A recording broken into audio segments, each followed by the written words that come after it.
Mesdames et messieurs, Monsieur le conseiller d'État, chères étudiantes et étudiants, chers collègues, j'ai l'honneur de dire quelques mots d'accueil pour cette conférence, pour rappeler en 2-3 minutes son contexte et pourquoi avoir choisi un tel sujet. D'abord, s'agissant du contexte, je précise que cette conférence est la première d'un cycle de 4 grandes conférences débats qui auront lieu de septembre à décembre et qui ont pour but de renforcer le dialogue entre l'université et la cité, ce qui explique pourquoi chacun peut poser des questions, que vous soyez chez vous ou avec nous aujourd'hui dans la salle, et permettre ainsi à chacun de participer activement au débat sur ces enjeux du numérique que je qualifierais d'urgents. Qu'il s'agisse du lien social, avec la conférence d'aujourd'hui, de l'environnement, avec celle d'octobre, du contrôle de nos données en novembre, ou de démocratie en décembre. Ensuite, s'agissant du choix du sujet, il me tenait à cœur de commencer par la question du lien social, puisque si cette question nous concerne toutes et tous, nous qui sommes entourés d'écrans quotidiennement, elle est devenue une évidence dans le contexte de la pandémie, puisque confinés dans notre bulle physique à la maison, notre ordinateur ou notre smartphone devenait notre seule fenêtre vers le monde extérieur, culturel et social.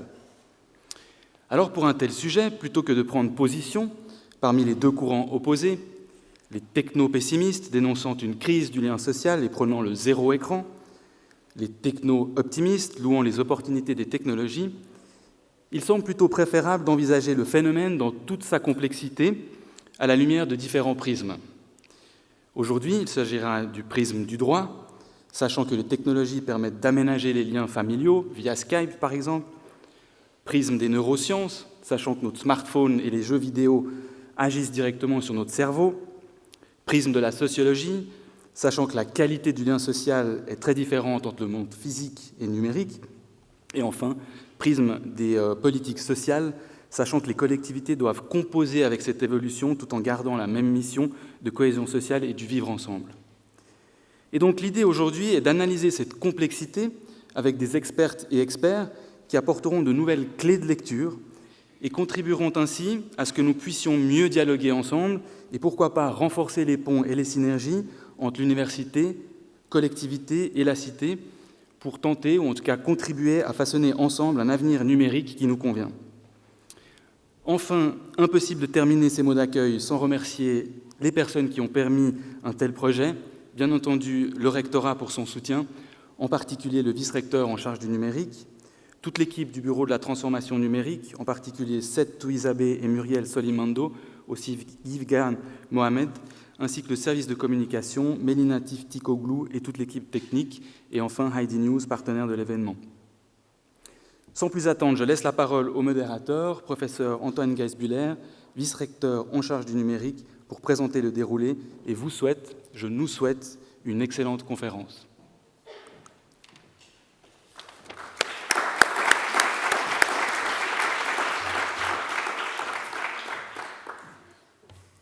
Merci, bonsoir à toutes et à tous. C'est un plaisir de vous accueillir ici dans cet auditoire et de vous accueillir aussi en ligne pour cette première grande conférence de Parlons numérique, de débattre sur le numérique.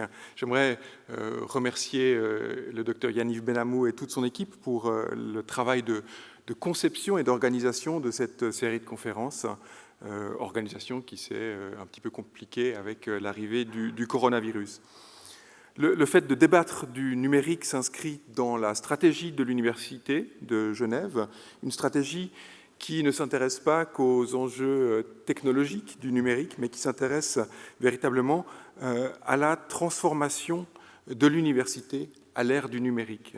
Une problématique centrale est de se poser la question de savoir si nous sommes actuellement, en tant qu'université, équipés pour former des citoyennes et des citoyens responsables à l'ère du numérique. Car au-delà des connaissances techniques, il s'agit surtout de développer de nouvelles compétences transversales à travers un dialogue interdisciplinaire qu'une université polyvalente comme la nôtre peut fournir. Et la brochette d'expertes et d'experts réunis ce soir le démontrera certainement. Mais c'est aussi à travers un dialogue renforcé avec la cité que nous allons progresser. Et je suis très heureux que notre conseiller d'État en charge de la cohésion sociale ait accepté de faire la conférence introductive. 2 mots donc sur le déroulement de cette soirée. Après la conférence introductive du conseiller d'État Thierry Apotello, nous entendrons successivement 3 expertes et experts, Nathan Stern, Daphné Bavelier et Michel Cotier, qui s'exprimeront chacun environ 10 minutes.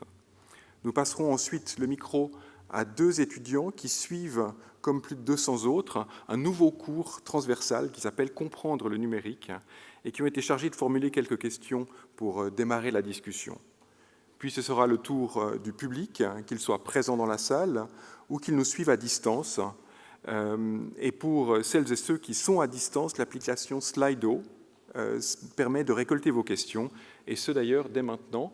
Je crois que vous avez ici d'ailleurs le lien qui vous permet de poser ces questions, lien qui se trouve également sur la page de la retransmission de cette conférence. Je me réjouis de ces différents échanges à venir et sans plus tarder, j'invite notre conseiller d'État, M. Thierry Apotello, à nous rejoindre sur l'estrade. Thierry Apotello, vous avez fait votre formation de droit à l'Université de Genève et vous avez été conseiller administratif de la ville de Vernier de 2003 à 2018, président de l'Association des communes genevoises, avant de devenir le conseiller d'État de la République et canton de Genève, en charge du département de la cohésion sociale. Monsieur le conseiller d'État, vous avez la parole. Merci pour votre présence.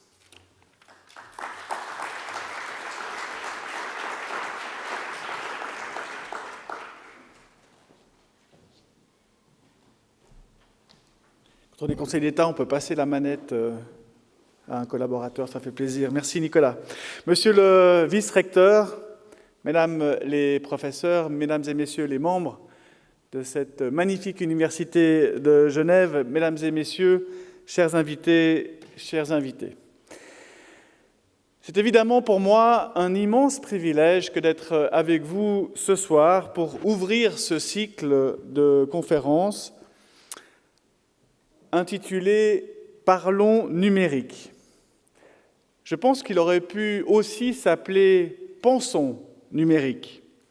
Tant la qualité du programme de ces 4 conférences répond à cet impératif de procéder à un diagnostic de notre rapport au numérique et des transformations qu'il engendre auprès des habitantes et des habitants de ce canton, et évidemment à étudier cette perpétuelle évolution. Lorsqu'on évoque en effet les évolutions, le développement de la société, on pourrait dire qu'il y a 2 clans.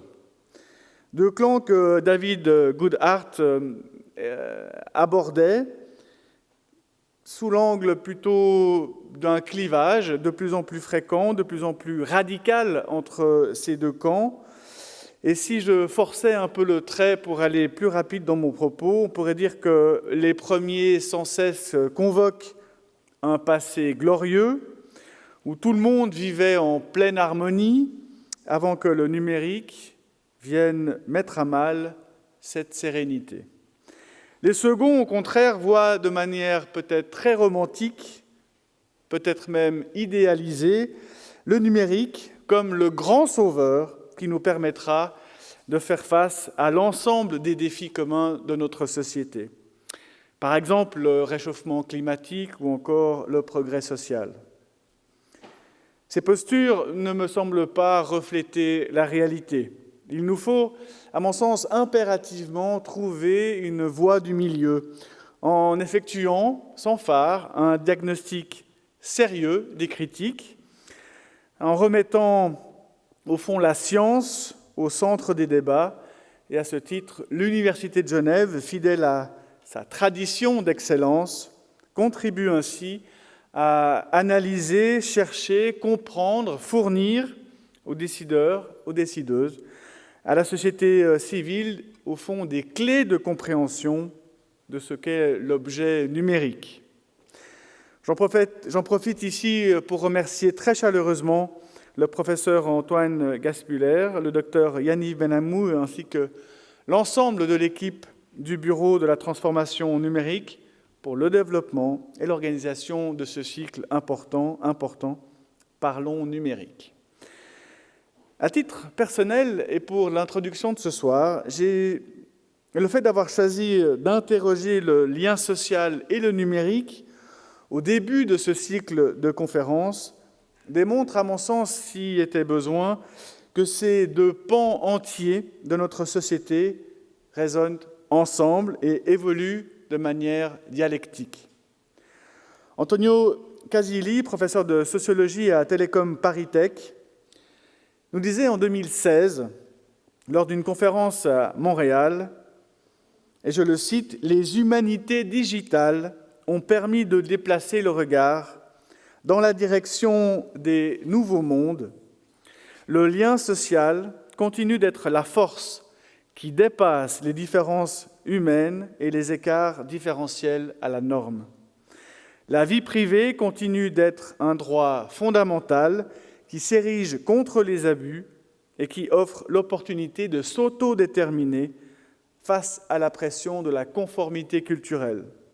Le travail continue d'être une galaxie de conflits, des desiderata collectifs dont la dimension politique ne peut pas être éludée. » Il concluait son propos en appelant de ses vœux un dialogue, une coopération forte entre les sciences dites sociales et les sciences dites exactes. Dit autrement, on pourrait dire que le décloisonnement disciplinaire, pour comprendre cette société médiatisée par Internet, le travail hybridé avec les loisirs ou encore les vies privées, devenues ainsi des négociations collectives. La professeure Torkel, sociologie également des technologies au MIT, interroge quant à elle, dans son dernier ouvrage paru cette année, en 2020, qui s'appelle « Les yeux dans les yeux », l'impact des outils technologiques dans notre rapport aux autres et délivre un plaidoyer que j'ai trouvé passionnant, particulièrement bien documenté, en faveur de la conversation. Avec méthode, en effet, elle nous encourage à nous retrouver, à nous parler, car selon elle, et je suis bien d'accord, c'est le seul moyen de développer notre empathie nécessaire au vivre ensemble. Voilà un mot essentiel dans le terme de la cohésion sociale, l'empathie. Son ouvrage est une mise en garde sereine et non alarmiste, mais elle nous dit « Voilà quelle doit être la ligne directrice pour nous de tenir debout sur la lame du temps. Identifier les conséquences imprévues des technologies auxquelles nous sommes vulnérables, afin ainsi de laisser opérer la faculté de résilience dont nous avons toujours su faire preuve. Nous disposons du temps qu'il faut pour les changements nécessaires et pour nous rappeler qui nous sommes, des êtres profondément déterminés par leur psychologie, leur histoire, la toile de leurs relations interpersonnelles et par leur conversation face à face avec tout ce qu'elle comporte de risques, mais aussi de candeur. J'en appellerai donc au développement d'une véritable politique du numérique articulée autour des différents échelons de notre fédéralisme. Une politique qui doit être ambitieuse au niveau de la recherche à haute valeur humaine. Le but de celle-ci ne devra pas être uniquement l'émergence de nouvelles licornes, mais également de nouvelles et de meilleures compréhensions des enjeux du numérique. L'amélioration de l'accès aux institutions pour les citoyennes et les citoyens, ou encore la lutte contre les inégalités, le renforcement de la cohésion sociale. Et je m'arrêterai un instant sur l'accès aux institutions, et plus précisément aux prestations. La lutte contre le non-recours aux prestations sociales est l'une des priorités de mon département. Avec des communes, nous étudions également quelles mesures peuvent être mises en place, notamment avec la volonté de répondre à l'étude de la professeure Barbara Lucas sur ce fameux non-recours à Genève, publié en 2019. Une personne, mesdames et messieurs, qui a droit à des prestations sociales doit en être informée. Et il faut tout faire pour qu'elle y recourt. Là où le numérique offre un avantage d'opportunité plutôt que des obstacles. Et je milite bien évidemment pour que nous puissions développer avec ce numérique surtout un engagement humain des personnes qui ont besoin d'une présence et d'un accompagnement social. Mais force est de reconnaître qu'un accès aux institutions peut s'avérer plus facile par le truchement du numérique. Le lien social doit se renforcer grâce au numérique. C'est la vision du Conseil d'État, de notre gouvernement, qui a décidé d'en faire également l'une de ses priorités, avec des investissements conséquents dans les différents budgets du canton. Vous connaissez sans doute mon dossier médical.ch. Aujourd'hui, nous planchons sur un même modèle, mais dans le domaine social. Parviendra-t-on à créer du lien social ? Voilà tout l'objectif. Rappelons-nous, c'est surtout que ce lien se crée par des contacts préalablement tissés. Et là, avec toute l'écotelle que cela implique, le numérique apparaît comme un allié de l'État.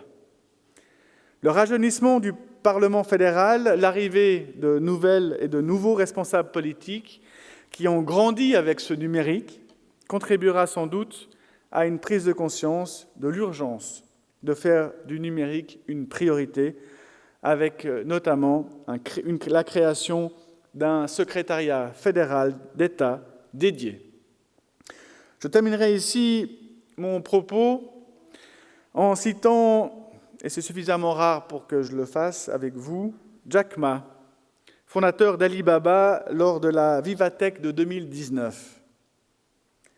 Au fait, vous savez ce qui différencie l'intelligence artificielle de l'être humain ?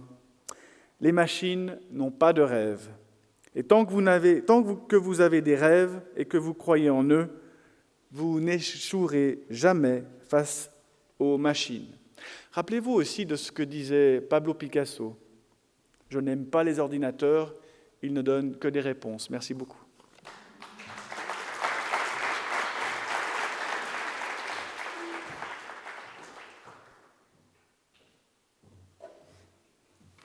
Merci, Monsieur le Conseiller d'État, pour ce tour d'horizon des enjeux et des possibilités du numérique dans le domaine de la solidarité et de la cohésion sociale. Merci aussi de nous rappeler l'importance des rêves et de poser les questions plutôt que d'essayer de trouver uniquement les réponses. Je demande maintenant à Monsieur Nathan Stern de nous rejoindre sur le podium. Nathan Stern, vous venez de Paris et nous vous en remercions, considérant les complications actuelles pour des voyages transfrontaliers. Vous êtes sociologue de formation et vous vous définissez comme ingénieur social. Pionnier des réseaux sociaux, vous avez développé diverses plateformes telles que Peuplade.fr en 2003, une éternité à l'ère du numérique, un réseau social local pour rassembler les habitants d'un même quartier, et aussi Happy Week, plus récemment, en 2014, un jeu collaboratif qui donne envie aux enfants d'accomplir les tâches du quotidien comme s'il s'agissait d'un jeu. Je me réjouis de vous entendre sur ces différents projets et j'imagine bien d'autres. Vous avez la parole. Bonsoir à tous et merci pour cette invitation qui m'honore et m'inspire beaucoup de reconnaissance. Alors je vais profiter de ce temps de parole qui m'est donné pour me poser avec vous la question, est-ce que la digitalisation de nos vies dégrade ou améliore la qualité de nos liens sociaux ? Est-ce que le numérique nous a rapprochés ou éloignés ? Et finalement, quelle est sa contribution à la création de liens sociaux de qualité ? Pour répondre à cette question, je voudrais commencer par poser une définition préalable, un petit peu étroite, de cette notion de lien de qualité. C'est bien sûr une définition discutable que je vais vous proposer, comme toutes les définitions, mais elle me paraît utile.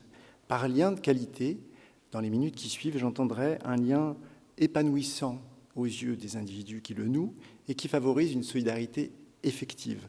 En somme, un lien qui permet de se dire à juste titre « je ne suis pas seul, je peux ne pas compter que sur moi-même, je peux compter sur les autres, il y a vraiment un lien qui existe entre moi et lui, ou moi et elle, ou moi et nous ».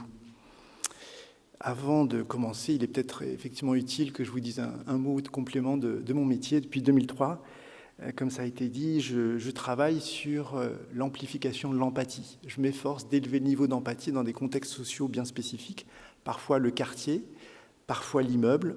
J'ai notamment créé, avec les petits frères des pauvres, une structure, un réseau social intergénérationnel qui met en relation les personnes âgées isolées avec leurs voisins. Je me suis aussi intéressé aux aidants familiaux, ces personnes qui donnent une partie importante de leur temps à un proche en perte d'autonomie.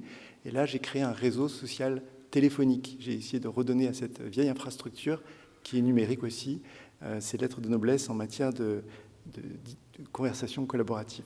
Et puis plus récemment, dans le cadre du grand débat, dont vous avez pu entendre parler en France, en Suisse, je me suis intéressé aux liens entre les citoyens dans le cadre d'une plateforme de démocratie participative que j'ai conçue et dont j'ai pu voir les effets. En ce moment, pour vous donner un peu de mon actualité, je développe avec ma compagne une application numérique conçue pour améliorer la qualité du lien au sein du couple avec une méthodologie adossée à la communication non violente pour que les couples puissent parler des sujets sensibles de manière asynchrone, enfin dans un contexte très particulier, dont je pourrais vous dire un mot si vous le souhaitez lors des questions-réponses. Je peux maintenant me lancer, une fois posées ces définitions, et donner quelques indications sur mes biais méthodologiques du fait que mon métier consiste précisément à utiliser le numérique pour créer des liens de qualité.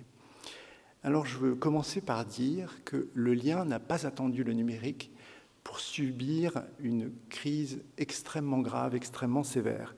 Et je souhaite vous donner quelques chiffres pour poser un petit peu ce contexte préliminaire, pour qu'on n'accuse pas le numérique de tous les maux en négligeant ce qui s'est passé en amont. Je m'excuse d'avance, la plupart des chiffres que je vais évoquer sont des chiffres français. J'ai parfois cherché et trouvé l'équivalent en Suisse, mais pas toujours. Premier point, en France, en 1900, il y avait 500 000 établissements d'accueil du public débit de boissons. En 1960, on n'était plus qu'à 200 000. Aujourd'hui, on est à 33 000. Les conditions même d'une socialisation locale, diffuse, sont en train de disparaître. En France, aujourd'hui, comme en Suisse, 45% des mariages finissent par un divorce. On vit de plus en plus seul, et en France, comme en Suisse, désormais, un tiers des foyers, est occupé par une personne qui y vit seule. Donc, le par défaut pour beaucoup de gens, c'est vivre seul. Et même la famille n'est pas épargnée par cette crise du lien social qui est très sévère et, comme je le disais, qui n'a pas attendu le numérique pour s'amorcer. Aujourd'hui, on est dans une situation où, en France, 63% des petits-enfants ne voient presque jamais ou jamais leurs grands-parents. On est dans une situation où, une fois partis du foyer, 56% des frères et sœurs ne voient presque jamais ou jamais leurs frères et sœurs. Où 27% des personnes de plus de 75 ans n'ont plus aucun contact social, ni avec leurs voisins, ni avec leurs amis, ni avec d'anciens collègues, ni avec la famille. 27%. Alors on peut déplorer ces chiffres et dire « c'est terrible, cette déliquescence, ce délitement ». Mais on peut aussi comprendre que derrière cette détérioration des liens, il y a des acquis sociaux prodigués par l'État-providence et l'émergence d'une société d'abondance qui nous a rendus plus libres de faire les choix que nous voulions faire. Et de ces liens qui se délitent, on ne sait pas évaluer quelle est la part qui était des liens d'emprise, des liens de dépendance économique, des liens de nécessité, des liens de dépendance psychologique. Quand les individus ont le choix, ils se détournent parfois des liens qui les avaient tissés. Cela étant, il est vrai que la digitalisation de nos quotidiens a aggravé et amplifié le phénomène. Commençons par un genre d'instrument paléo-digital qu'est la télévision. Alors, j'ai trouvé des chiffres intéressants. Les Suisses consacrent à la télévision 112 minutes en Suisse alémanique, 131 minutes en Suisse romande et 163 minutes, 2h43 en Suisse italienne. C'est très intéressant, je trouve, d'un point de vue culturel, de mesurer combien la place de la télévision dans la vie des Suisses est variable selon leur culture. Alors, j'espère que la divulgation de ces chiffres ne va pas dégrader la qualité des liens entre les Suisses. Et pour mettre les choses en perspective, je dois dire que les Français sont à 3h30 de télé par jour par Français. 3h30. Donc, plus sérieusement, comme la télévision, la plupart des outils numériques qui sont entre nos mains ont une fonction de divertissement, mais ne nous socialisent pas. Il y a des outils de socialisation, mais une part substantielle du numérique ne relève pas de la socialisation. Deux exemples. En 2018, les possesseurs d'une Wii U ou d'une Xbox One passaient en moyenne 2h26 par jour devant leur console. En moyenne, si nous sommes abonnés à Netflix, nous passons 2 heures par jour, et c'est une moyenne, hein, il y a évidemment des pics bien plus importants, 2 heures par jour devant Netflix. Et ce qui est intéressant, c'est de voir que même au sein du foyer familial, dans le cadre de familles constituées, Netflix a réussi à relever ce défi de fracturer la cohésion familiale et de fragiliser durablement une institution qui est la soirée télé en famille. Désormais, les loisirs culturels se consomment bien davantage seuls et notre vie offline rétrécit finalement comme peau de chagrin. Et on est en fait très très loin d'avoir épuisé ce phénomène de digitalisation de notre quotidien, puisqu'une grande partie de nos expériences finiront par se digitaliser. En ce moment même, on voit bien que les courses alimentaires sont dans l'œil du cyclone, mais aussi la vie professionnelle, la médecine, l'éducation, le sport, et on sent bien que ça ne se terminera pas ici. Et ce qu'on doit constater aussi, c'est que lorsqu'une pratique se digitalise, il est fréquent que les algorithmes se révèlent plus compétitifs que nos semblables ou que nous-mêmes pour nous orienter, nous répondre, nous divertir, nous accompagner, nous simplifier la vie, etc. Donc la digitalisation est souvent aussi l'opportunité pour des algorithmes de faire le travail que faisaient des tiers. Et finalement, même les réseaux sociaux, les applications de rencontres amoureuses ou de rencontres professionnelles ont sans doute contribué à cette dégradation de la qualité des liens, même s'ils ont extraordinairement amplifié la richesse et la diversité de ces liens. Selon une étude que j'ai trouvée très intéressante de l'IFOP en 2015, la proportion des abonnés aux sites de rencontres qui recherchent des rencontres d'un soir a quasiment doublé entre 2012 et 2015. C'est l'effet Tinder, c'est l'effet plateforme de rencontres. Quasiment un doublement de cet appétit pour les rencontres d'un soir. On passe de 22 à 38%. Donc c'est du changement socialement très, très significatif. Et de manière générale, tous les outils sociaux qu'on peut observer nous donnent accès à des millions de profils et nous poussent à privilégier une vaste augmentation de la quantité de liens, d'interactions, de contacts. Et finalement, on a des interactions plus spécialisées, moins intimes, qui favorisent bien souvent des relations d'usage. Et ce qui est à l'évidence constatable, c'est que plus on a de liens dits faibles, moins on a besoin de liens dits forts. Et ce qui est troublant, c'est qu'il n'existe quasiment pas d'outils expressément conçus pour favoriser l'émergence de liens de qualité. Depuis 2003 que j'observe ce territoire, je constate un avènement continu de nouvelles plateformes, mais le cap de la première année est rarement passé. C'est souvent la même histoire, un très fort retour médiatique pour la plateforme de l'économie sociale et solidaire qui voit le jour et qui se dit « je vais favoriser des liens de qualité ».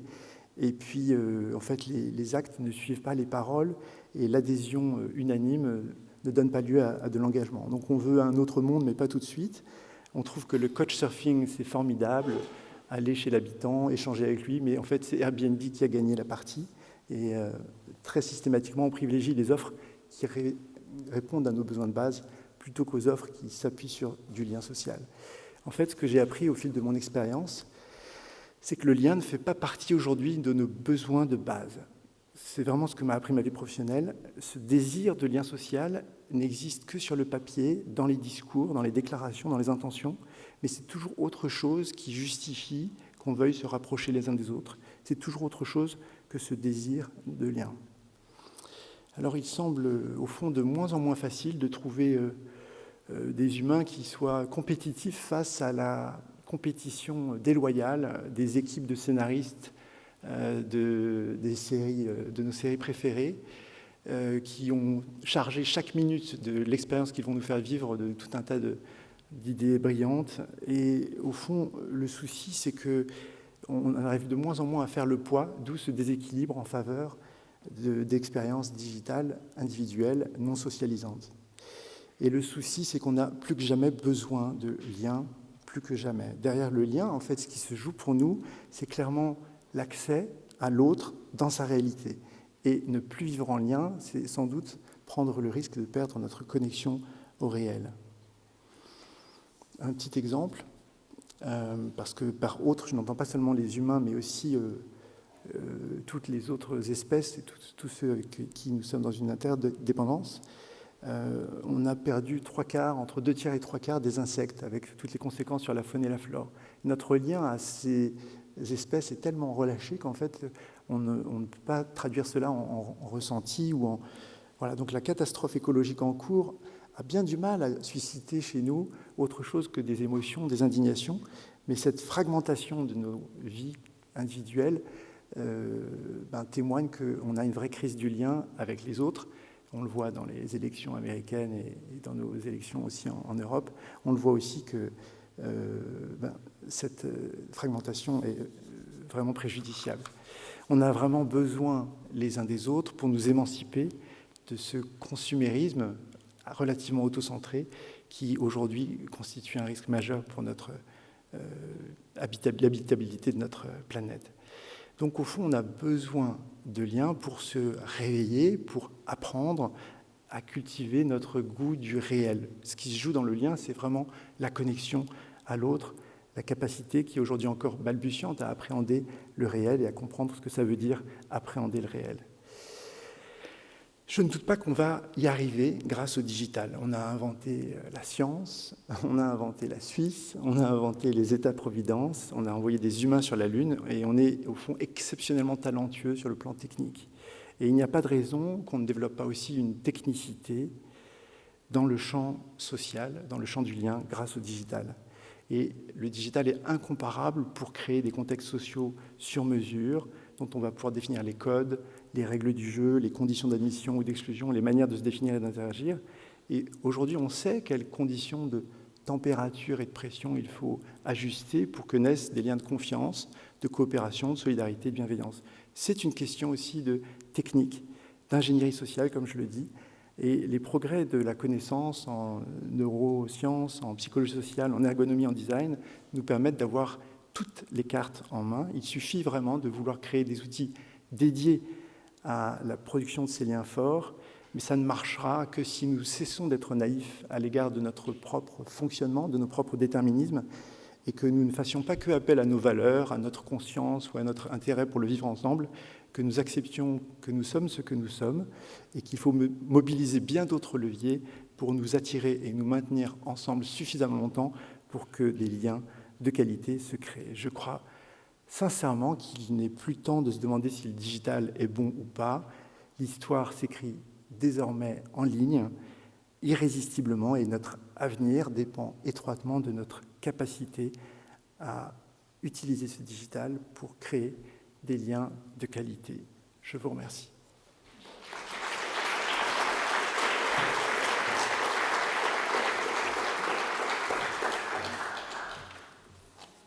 Merci, M. Stern, pour cet exposé plein de contrastes et plein de je dirais, de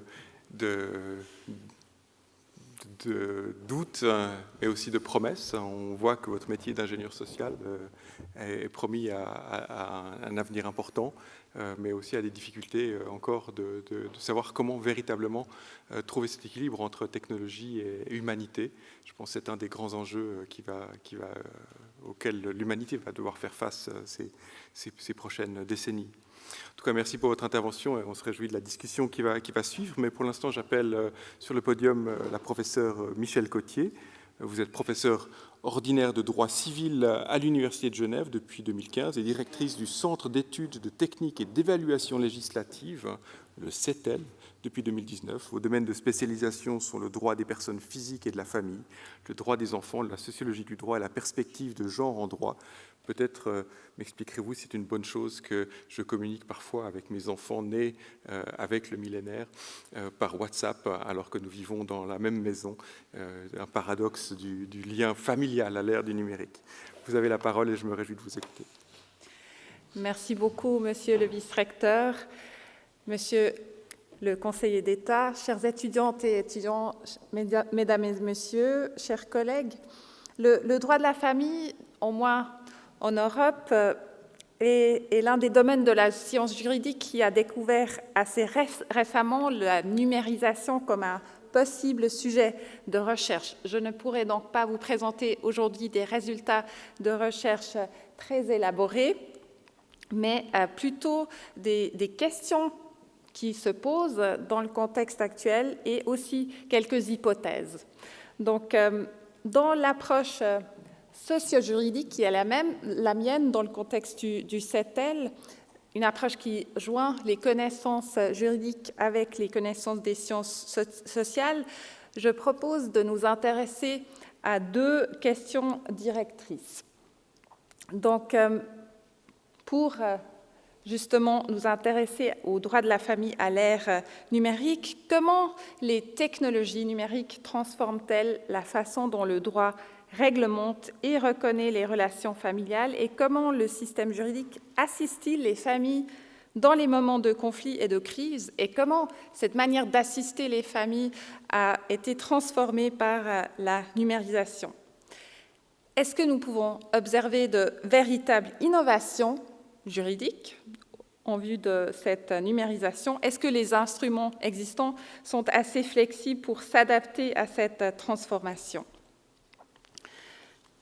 Pour permettre la formulation de certaines hypothèses autour de ces questionnements, j'aimerais bien regarder de manière un peu plus approfondie 2 exemples, la création des familles et d'autre part l'organisation et la séparation des familles à l'ère numérique. Donc, la création des familles. La numérisation a fait partie des transformations importantes dans la façon dont les familles sont créées aujourd'hui. Prenons l'exemple de la gestation pour autrui. Donc, l'accord entre des parents d'intention et une mère porteuse. Cette pratique est interdite en Suisse, tout comme dans d'autres pays autour du monde, en Europe, en France, en Allemagne, etc. Cependant, certains pays l'admettent et créent ainsi un tourisme procréatif. Donc, des parents d'intention suisses, français, allemands se rendent dans un État où cette pratique est permise et, par exemple, en Ukraine ou en Californie, et justement concluent un accord de gestation pour autrui pour réaliser leur projet parental. Et où est-ce qu'entre la numérisation dans ce contexte? C'est un exemple d'un site qui récolte des informations sur la situation juridique dans différents pays. Donc, ce que la numérisation permet, c'est de justement créer cette accessibilité des informations sur les conditions juridiques de la gestation pour autrui, d'informer les parents d'intention, les possibles parents d'intention, justement du cadre juridique quant à l'acceptation, l'autorisation de la pratique, mais aussi, et ce qui est intéressant pour les parents d'intention, autour des questions de droit de la famille. Est-ce que ces parents d'intention seront tout de suite reconnus comme parents à la naissance de l'enfant ou est-ce qu'il faut passer par une adoption, par exemple? Donc, tout cela, et ça c'est mon observation, crée une certaine pression sur les États comme la Suisse, mais aussi d'autres ordres juridiques nationaux pour qu'ils s'adaptent à la norme la plus libérale. Donc, il y a des intérêts financiers derrière de protéger la part de marché de cliniques de fertilité, mais il y a justement aussi cet aspect de l'accessibilité de l'information sur les différents ordres juridiques. Dans le contexte de la gestation pour autrui, les technologies de la communication peuvent également servir à créer des liens et à maintenir ces liens donc, entre les parents d'intention et les mères porteuses. Ici, cette image montre des mères porteuses indiennes qui mènent une discussion avec une possible mère d'intention par Skype. C'est des liens qui se créent déjà avant la naissance, mais qui peuvent continuer grâce à ces technologies au-delà de la naissance de l'enfant. Des études anthropologiques se sont intéressées à ces liens qui se créent et ont montré que justement ces technologies font partie de cette possibilité de liens, de parenté finalement transnationaux sur le long terme. Cependant, il y a un bémol. Les inégalités économiques qui ont déjà été mentionnées ce soir. Bien sûr, les parents d'intention ont beaucoup plus facilement accès à ces technologies. Les mères porteuses auront potentiellement des difficultés d'accéder aux technologies, mais aussi à la justice pour finalement faire respecter les accords conclus autour des contacts justement par Internet.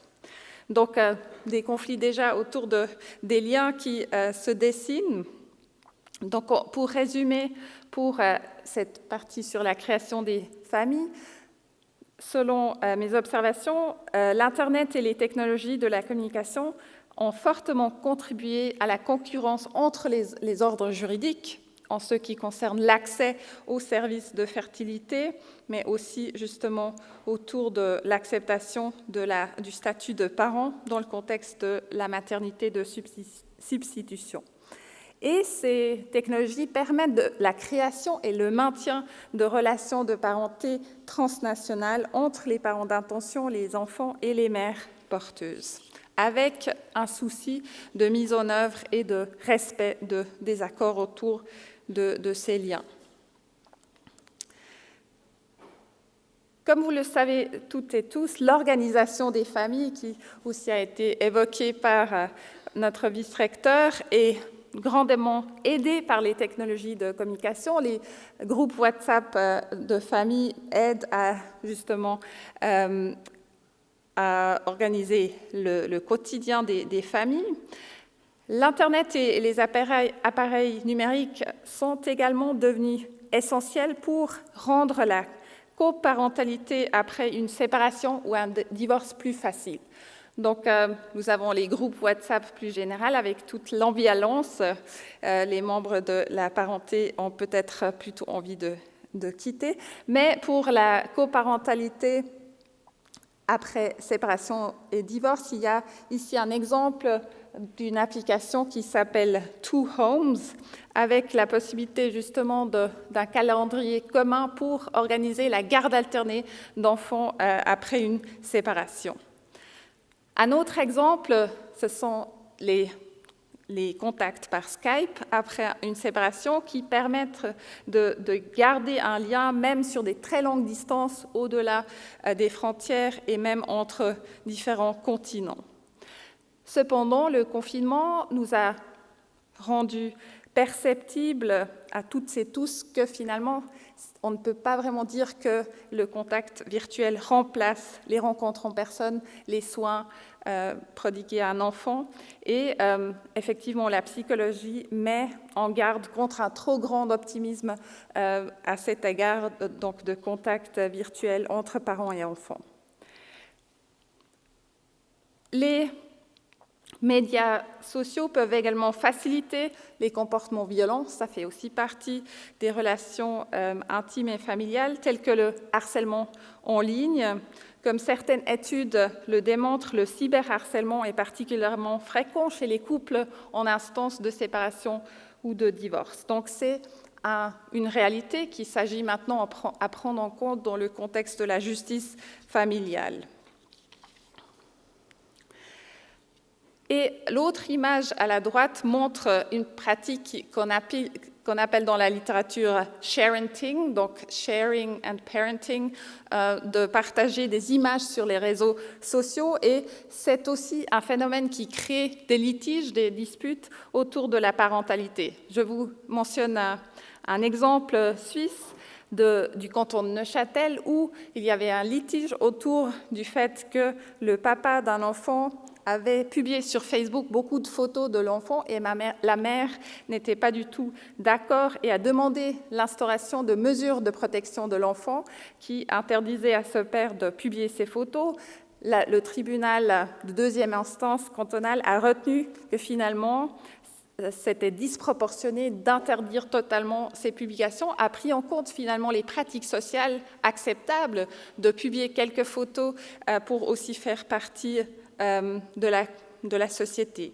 Donc c'est intéressant de voir comment la pratique des tribunaux reflète et essaie de comprendre les pratiques sociales pour trouver des réponses adéquates. Donc on n'a pas interdit totalement les publications de photos, mais on a mis quelques limites.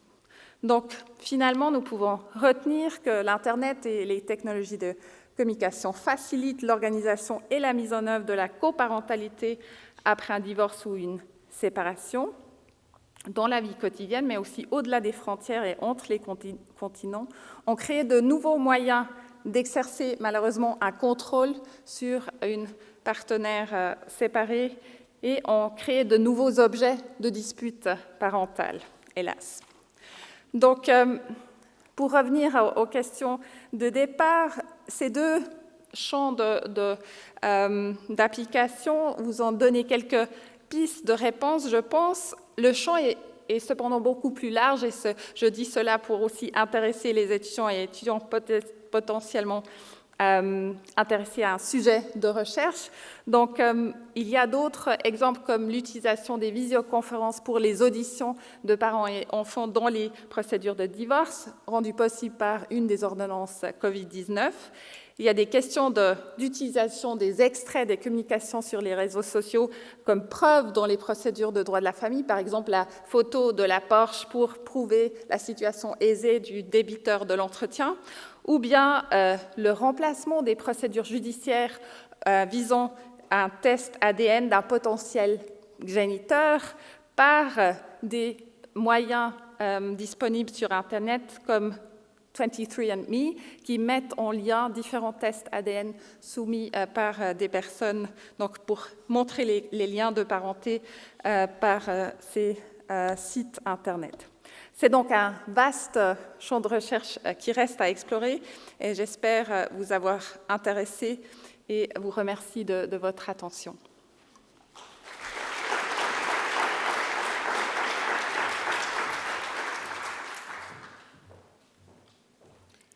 Merci, professeur Cottier, pour cet exposé. Voilà, on continue donc cette exploration multidisciplinaire et puis j'ai l'impression qu'on est en train de zoomer. On est parti d'enjeux de société, d'enjeux de communauté, d'enjeux familiaux. Et là, ce que je vous propose, c'est qu'on entre carrément dans le cerveau pour voir comment ça se passe. Et pour le faire, j'appelle la professeure Daphné Bavelier, professeure et chercheure en neurosciences cognitives à l'Université de Genève. Vous avez obtenu un doctorat en sciences du cerveau et sciences cognitives au MIT, au Massachusetts Institute of Technology, et vous êtes formé à l'étude de la plasticité du cerveau humain au Salk Institute. Aujourd'hui, vous étudiez l'impact des nouvelles technologies sur le cerveau humain, notamment celui des jeux vidéo. On se réjouit d'aller voir dans notre cerveau ce qu'il se passe. Vous avez la parole, merci. Merci beaucoup, c'est un grand plaisir d'être avec vous ce soir. Et de partager une réflexion qu'on vient de mener avec deux collaborateurs. Attendez, je passe. Voilà. Ben Bediou dans mon groupe et puis Michael Rich qui est dans l'école de médecine de Harvard, qui dirige le centre médias et santé des enfants et qui est aussi connu aux États-Unis sous le nom de The Mediatrician, parce que depuis maintenant plus de 15 ans, il fait du conseil aux familles vis-à-vis de l'utilisation des outils numériques.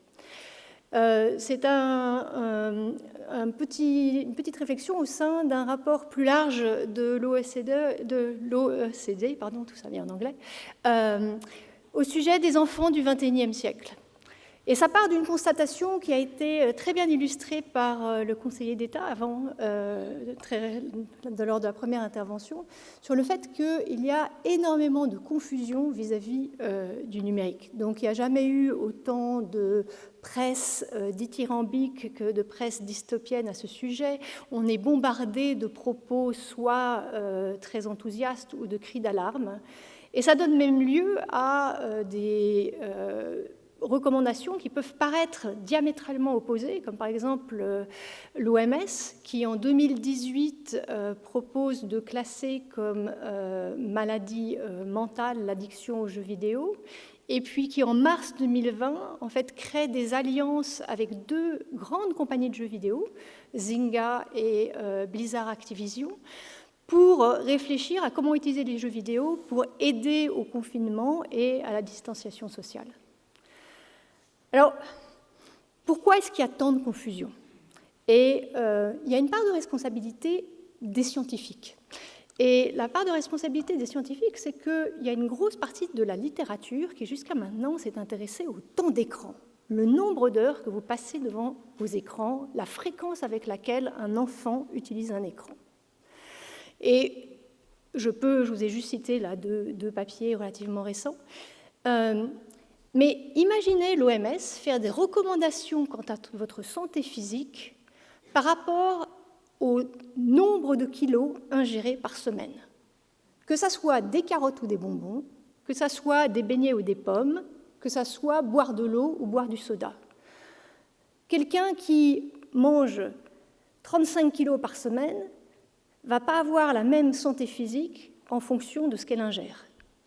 C'est exactement le même problème auquel on fait face quand on parle de nouvelles technologies. Et donc, pour faire de la recherche sérieuse au sujet des nouvelles technologies, il faut arrêter d'étudier le temps d'écran. Il faut arrêter d'étudier la fréquence d'usage et il faut arriver à une recherche qui est beaucoup plus précise, mais qui, je sais, est frustrante du point de vue de ce que les parents veulent savoir, de ce que les décideurs veulent savoir. Ils veulent savoir les nouvelles technologies, est-ce que c'est bon ou est-ce que c'est mauvais?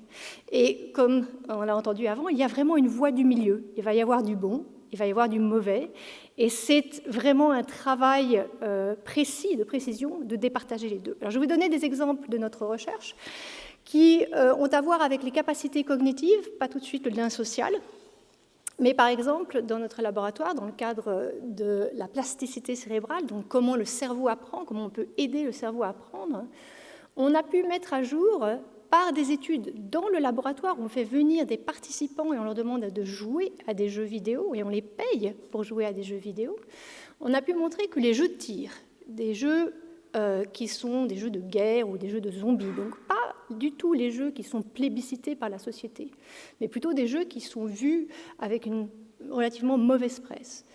Ces jeux de tir ont un effet bénéfique, par exemple, sur la vision.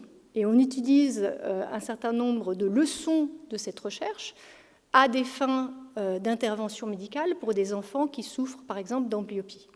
Et la manière dont on a pu mettre ça à jour, c'est qu'on demande à des participants de d'abord faire une tâche de vision, où on évalue la qualité de leur vision, et puis ensuite on assigne ces participants soit à un groupe qui joue à des jeux de tir, c'est le groupe que vous voyez en haut, qui est marqué « Action », soit un groupe qui joue à des jeux vidéo, qui sont des jeux vidéo aussi commercialement disponibles, comme des jeux, par exemple, de simulation sociale.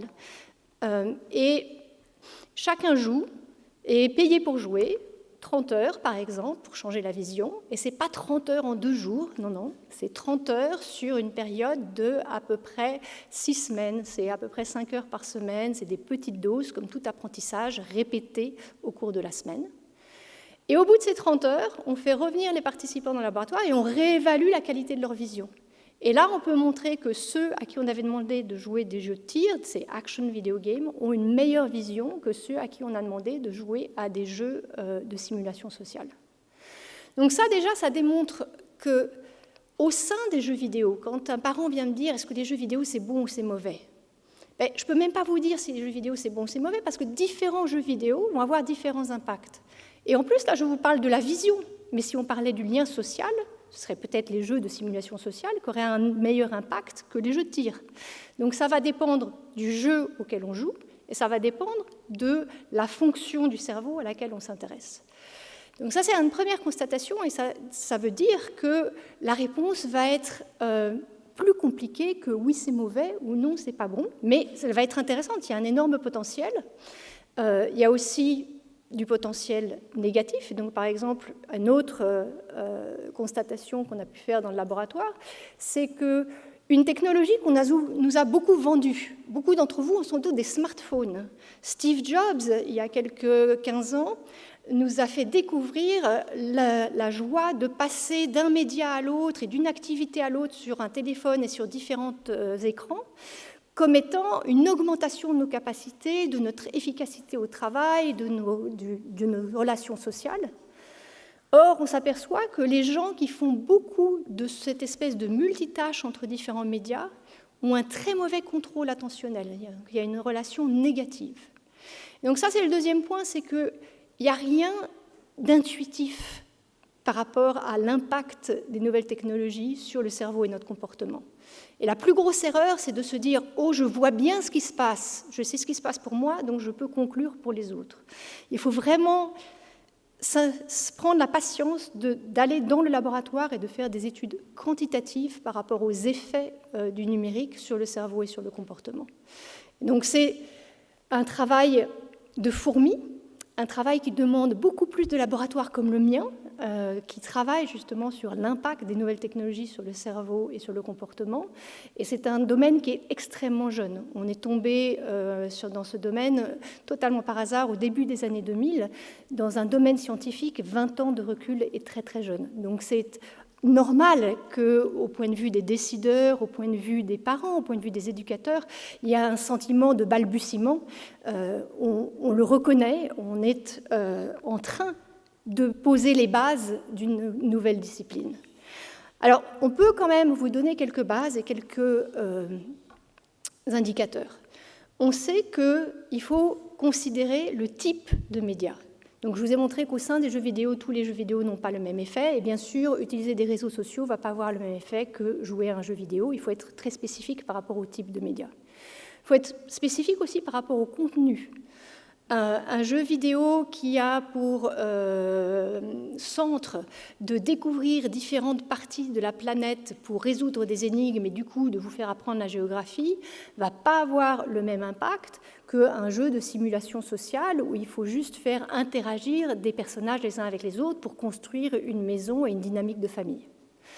Il faut faire aussi attention au contexte d'utilisation. Et là, Nathan en a un peu parlé, le lien social est très important. De manière intéressante, dans les jeux vidéo, et la raison pour laquelle les jeux vidéo commerciaux sont aussi plébiscités, c'est que ce n'est pas juste une activité isolée, c'est une activité qui se développe un lien social. Alors on peut discuter de la qualité de ce lien social, mais tous les jeux vidéo qui ont le plus de succès sont des jeux vidéo qui permettent en fait soit de travailler en collaboration, soit de travailler en compétition, mais il y a toujours cette notion d'équipe et de partage et de se faire face aussi à l'autre. Donc une très grande richesse du lien social. Ce contexte d'utilisation va être très important par rapport à l'impact de la technologie. Donc la même technologie, par exemple, utilisée à l'école, n'aura pas forcément le même impact que si elle est utilisée à la maison. Donc c'est très important de prendre ce contexte en compte. On sait aussi que l'interface d'utilisation est importante. Alors l'interface d'utilisation, je veux dire que par exemple, il y a certains jeux vidéo où on peut vous faire jouer de façon totalement immersive dans un casque de réalité virtuelle ou sur un écran. Et vous pourriez dire, ça a exactement le même effet. Et autant aller avec le casque de réalité virtuelle parce que c'est immersif. D'ailleurs, si on demande aux étudiants, ils aiment bien la réalité virtuelle, ils trouvent ça intéressant, ils sont plus prêts à plonger dedans. En fait, il y a un certain nombre d'études qui viennent de collaborateurs, Rich Meyer et d'autres à UC Santa Barbara, qui montrent que pour le même contenu, donner accès à ce contenu via un casque de réalité virtuelle distrait et on limite l'apprentissage. Donc il faut que l'immersion soit bien alignée avec le message à apprendre. Sinon, si c'est une source de distraction, en fait, ça ne va pas avoir l'effet qu'on cherche. Autre facteur auquel on s'intéresse beaucoup, et Nathan l'a mentionné, c'est la nature des interactions. Et la nature des interactions, c'est quelque chose qui distingue de façon fondamentale les nouvelles technologies de toutes les technologies auxquelles on a eu affaire avant. C'est que contrairement à un livre ou à la télé ou à la presse, maintenant, quand on agit, ça réagit. Et d'ailleurs, il n'y a qu'à voir des très jeunes enfants sur des tablettes, cette interactivité est extrêmement prenante. Mais c'est aussi parce que c'est comme ça que notre cerveau apprend. On apprend en regardant la conséquence de nos actions. Et donc, ça tape de façon fondamentale des mécanismes d'apprentissage qui sont, j'allais dire hardwired, qui existent dès la plus jeune enfance. Et finalement, un des derniers facteurs auxquels il faut faire extrêmement attention, c'est le type d'utilisateur. On n'est pas tous égaux par rapport aux nouvelles technologies. De même qu'on n'est pas tous égaux par rapport à l'alimentation pour notre santé. Si vous êtes diabétique, vous n'allez pas avoir la même alimentation. Dans le cas des nouvelles technologies, il est très clair qu'il y a un certain nombre d'utilisateurs qui sont à risque. Et avec Michael Rich, on préfère parler de problematic interactive media use que d'addiction. Et on pourra en reparler après.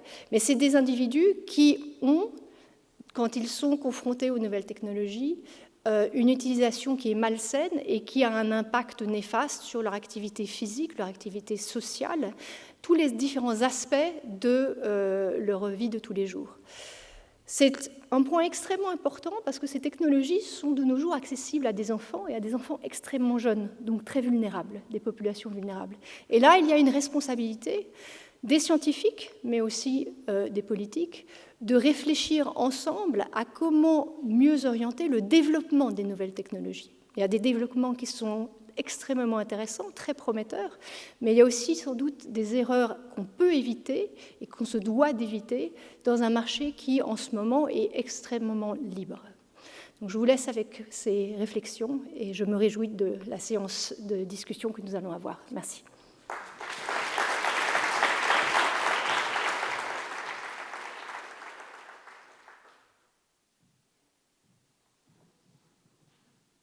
Merci pour cette intervention, merci pour toutes ces interventions. D'ailleurs, je demande aux 4 intervenants de me rejoindre sur le podium et de prendre place. Je pense qu'on sera à des distances qui nous permettent de rester sans masque l'un à côté de l'autre. Et je propose que nous lancions cette phase de discussion en prenant maintenant les questions des 2 étudiants qui ont été désignés ou volontaires pour formuler les premières questions. Il s'agit de Madame Boulos, vous êtes étudiante en droit, et de Monsieur Guillou, vous êtes étudiant à l'Institut des études globales, au Global Studies Institute. Et donc, peut-être ladies first, si vous voulez nous poser la première question. Je ne sais pas si un micro va venir à votre rencontre ou si je vous passe le mien. Je vous passe le mien.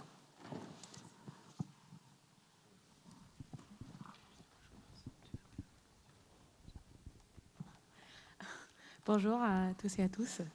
En fait, notre première question, un peu juridique, s'adresse à professeur Coutier. Et ça concerne les familles séparées. Et par exemple, aux États-Unis, les juges octroient déjà aux parents qui habitent loin le droit aux visites virtuelles qui ont lieu entre 2 visites traditionnelles. Est-ce qu'en Suisse, voire en Europe, il y a déjà une ligne similaire de jurisprudence où des solutions numériques sont-elles discutées dans ce contexte? Merci beaucoup d'avoir... Est-ce que je réponds tout de suite? Oui, merci.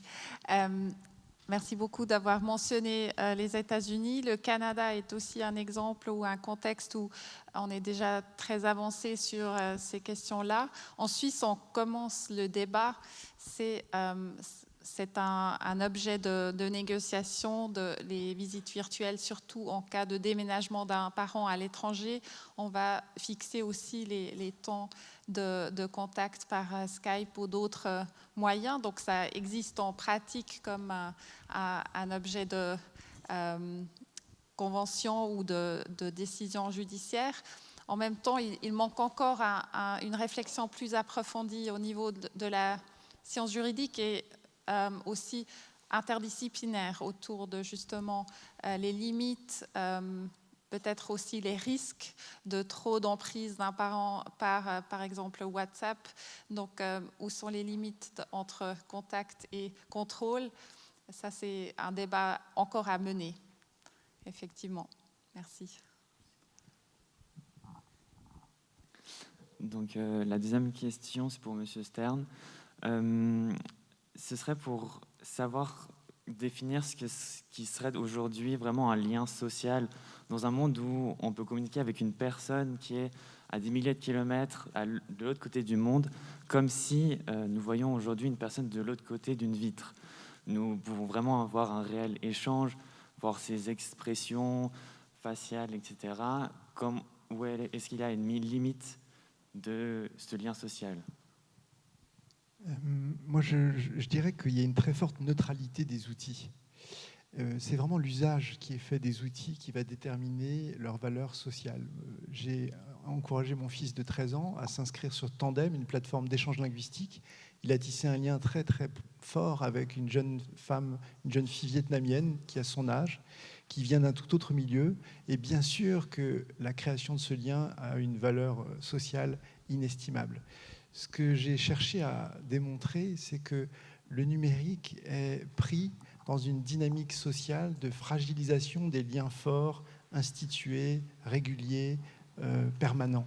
Et que on a le numérique qui nous ressemble quelque part, et on se retrouve aujourd'hui à accuser le numérique de mots qui sont plus intimes, plus profonds, qui sont sans doute liés à notre être au monde, à notre manière de poursuivre nos intérêts, nos aspirations, dans une forme d'aveuglement par rapport aux impacts de nos choix, de notre consommation, de nos comportements. Donc, mon sujet, c'est vraiment de dire le numérique s'inscrit dans un contexte social où il y a un problème avec le lien. On a du mal en ce moment avec le lien. Quand on voit le succès de l'option ne pas parler sur Uber, quand on voit le succès de l'option déposer devant chez moi le paquet et envoyez-moi une notification quand vous êtes parti, il y a vraiment une aversion pour le lien qui est en train de s'amplifier et le numérique n'est que le témoignage, ne fait que manifester les symptômes de cet embarras autour de l'autre, de cet embarras autour de la communauté et embarras autour de l'inscription dans un collectif. Merci. Est-ce que vous avez encore une question? Oui. Allez-y. En fait, c'est une question d'ordre un peu général. Dans le contexte d'apparition de... Vous m'entendez? Dans le contexte d'apparition de nouvelles technologies numériques, on pourrait poser la question de comment sur le marché du travail, en fait, dans le futur, quelles professions seront en extinction, quelles nouvelles professions vont apparaître. Par exemple, la technologie du blockchain peut résoudre des problèmes avec identification et sécurité des transactions, par exemple, à distance, sans avoir besoin de nous, juristes. Donc, quelle est votre position sur cette question? Donc, oui, est-ce que le droit est remplacé par les technologies? C'est une question qui m'intéresse beaucoup. Comment aussi on peut inscrire dans les technologies des fonctions normatives? Et en droit de la famille, un exemple intéressant dans ce contexte est au Canada, le développement d'applications qui permettent, dans des situations hautement conflictuelles, de toujours passer par une application qui est surveillée par le tribunal, où toute communication est automatiquement transférée, communiquée aussi au tribunal et qui sera une preuve dans un litige. Donc la technologie prend un rôle justement dans ce processus judiciaire. Et encore plus loin, la technologie a une fonction qui interrompt les communications quand ça devient trop violent. Donc c'est vraiment... La technologie est devenue un acteur dans ces conflits familiaux et remplace en quelque part les interventions aussi d'intervenants sociaux, des juristes, etc. Et je pense que notre rôle en tant que juriste évoluera pour aussi mieux comprendre l'interaction entre notre rôle en tant que professionnel avec les technologies. C'est un défi à relever. Merci. Est-ce que je passe si d'autres intervenants ont un commentaire sur cette question des technologies? Je vois là une question sur Slido qui est un petit peu liée. Quel est le futur du travail social dans cette ère numérique? Est-ce que nos travailleurs sociaux vont s'équiper de ces outils? D'abord, je pense que, et pas seulement que le travail social, le travail au sens large va être bouleversé par la question de la technologie. On parle évidemment de la robotisation, de l'intelligence artificielle. Désolé pour les juristes dans la salle, mais il y a déjà un certain nombre d'avocates et d'avocats qui passent par l'intelligence artificielle pour produire des avis de droit et puis ils signent ensuite cet avis de droit numérique. Donc toute la question de la transformation du travail se pose à des questions juridiques, mais aussi à la façon dont on est capable de faire quelque chose de différent. Et le monde du travail social n'échappera évidemment pas à cela.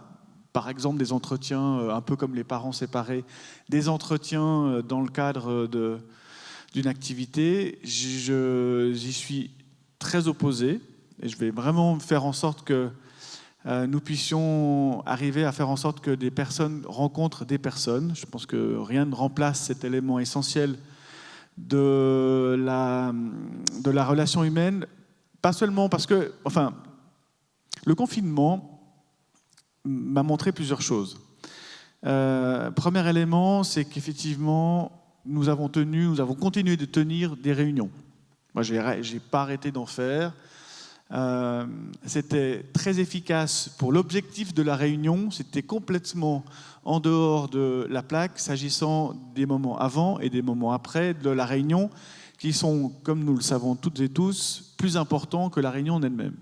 Ces petits moments où on règle plein de questions avant le couloir, pendant le couloir. J'ai été travailleur social longtemps avec des adolescents et je réglais les difficultés ou des situations dans le couloir avant et juste après quand je raccompagnais le jeune à la porte. Donc, pour moi, il y a un élément assez essentiel autour de la façon dont on veut faire vivre ces éléments numériques dans le cadre des rencontres. Et je prends l'exemple également dans le confinement des décisions des organisations internationales de ne plus voyager à Genève pour préférer des plateformes numériques pour régler des difficultés ou des situations entre États par Zoom et par autres plateformes vidéo. Alors ça a beaucoup plu aux responsables, notamment financiers de ces organisations internationales, qui n'avaient plus à payer l'hôtel, l'avion et les frais sur place, pour se dire, au fond, c'est quand même pas si mal que passer par une plateforme vidéo pour régler les problèmes, jusqu'à ce qu'on commence à s'apercevoir, évidemment, que le café avant et que le moment de rencontre intermédiaire était essentiel. Deuxième élément sur lequel j'aimerais revenir rapidement, qui n'a pas été abordé, c'est la fracture numérique. On part du principe, en vous entendant toutes et tous, qu'au fond, on est tous au même niveau s'agissant de l'accès au numérique. Et c'est évidemment pas le cas.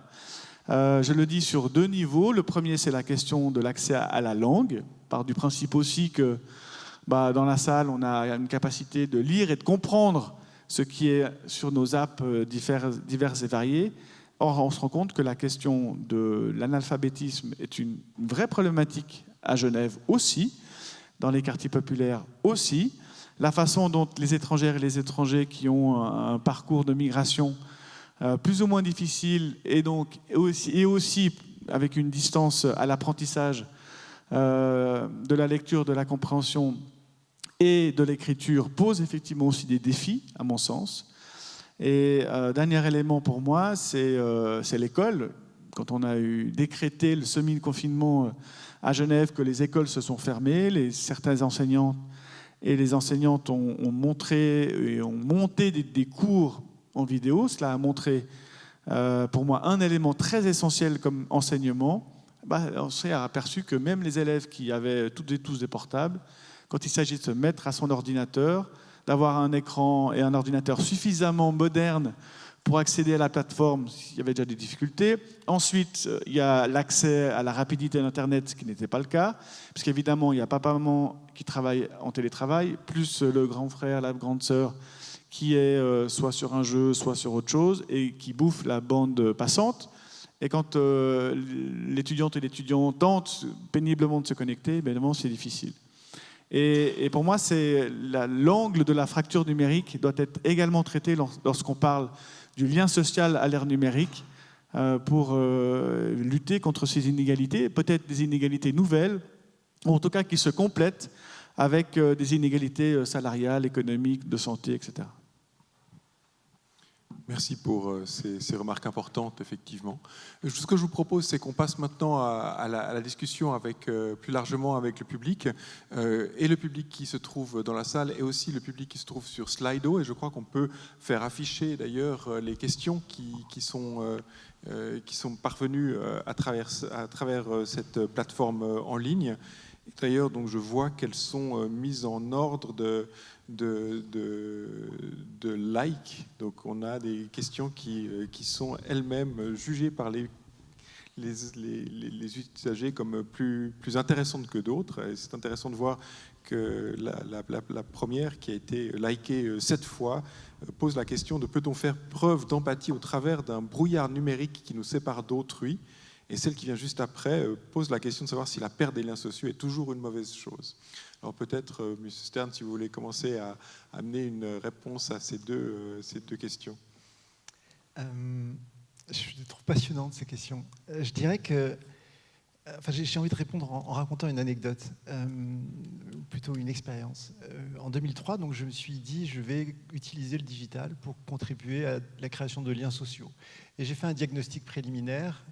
Je me suis demandé qu'est-ce qui fait que les gens sont séparés les uns des autres. Et en fait, j'ai vu qu'il y avait beaucoup de barrières dans le monde physique, beaucoup de barrières sociales, culturelles, linguistiques, générationnelles, économiques, idéologiques.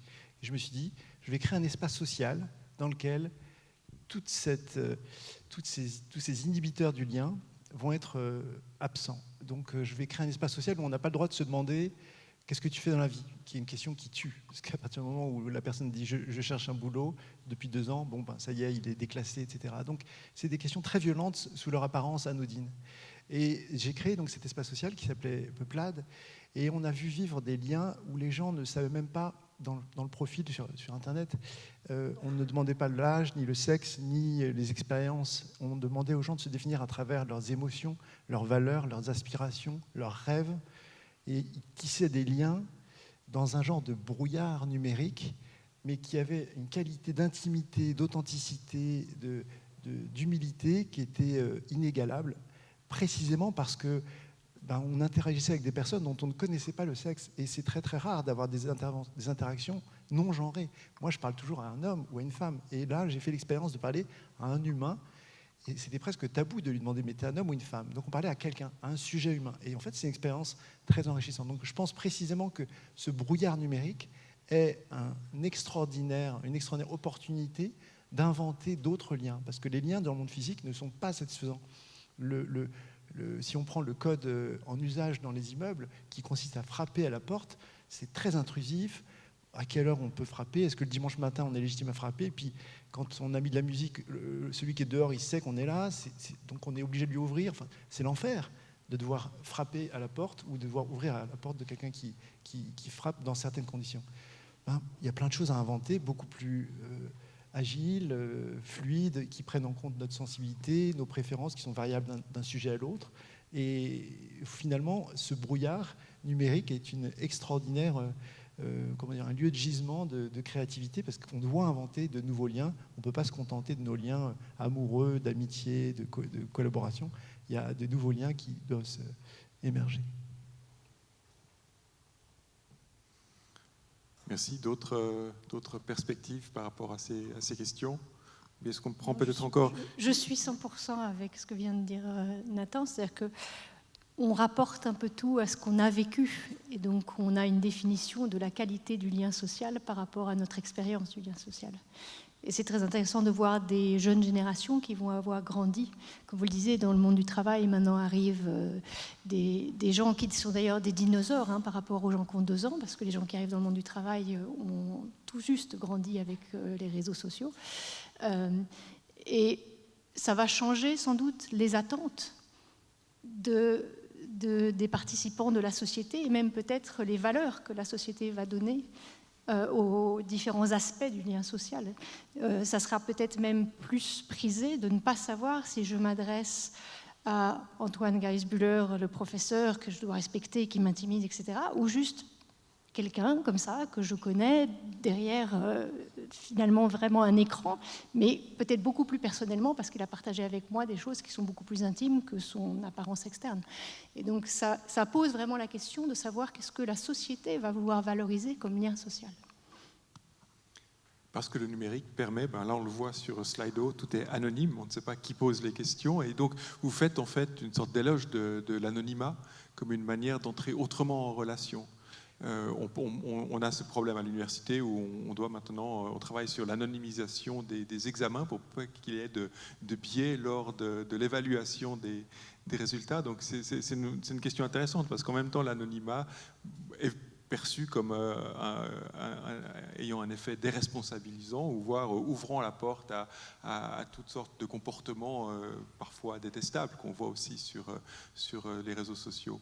Comment trouver l'équilibre entre les deux ? Alors, je ne ferai bien sûr pas l'éloge de l'anonymat, je ferai l'éloge du droit à disposer de soi-même. Et quand on a été assigné à une identité réputée bourgeoise, parce que nos parents nous ont appelés Charles-Édouard, et que toutes nos interactions commencent par « Comment tu t'appelles Charles-Édouard ?» Eh bien, ce gars-là, il est content de s'appeler Némi on avait une logique de pseudonymat sur cette plateforme dont je parlais. On a un garçon qui s'appelait Mustapha et il disait « C'est merveilleux de pouvoir parler avec des gens sans être perçu comme musulman ou arabe, et je suis oiseau bleu ». Et pour lui, c'était un soulagement de vivre dans cette vie des interactions qui ne s'engageaient pas sur une assignation d'identité, puisque lui, il se sentait plus oiseau bleu que quoi que ce soit d'autre. Et après, le lien, quand il se transformait dans le monde physique, il préservait cette qualité